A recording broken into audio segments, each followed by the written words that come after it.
अमचन music की शानदार प्रस्तुति।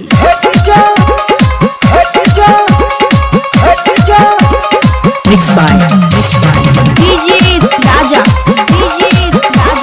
खुशी रिकॉर्डिंग स्टूडियो बलुआहा। बड़ी घरदार चौक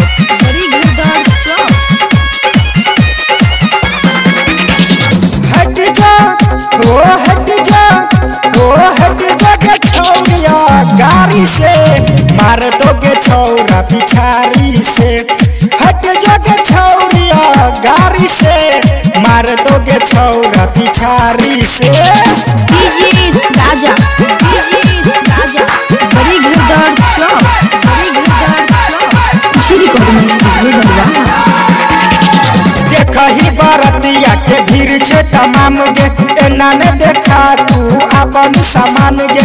देखही बरतिया के भीड़ छे तमाम गे, एना ने देखा तू अपन सामान गे।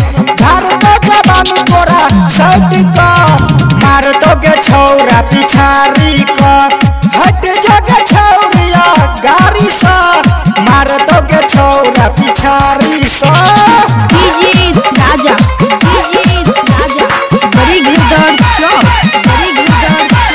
खुशी रिकॉर्डिंग स्टूडियो बलुआहा। छोटे छोटे कपड़ा पहन के ने घूम गे, बरतिया छौरा देखी तोहरे पर मुन गे। छोटे छोटे कपड़ा पहन के ने घूम गे, बरतिया छौरा देखी तोहरे पर मुन गे। अभी कदा विजया कहो बात सट का, दिन सदा के कंठी मारे हट का। हट जा गे छौरिया गाड़ी सा मार दोगे छौरा पिछाड़ी सा।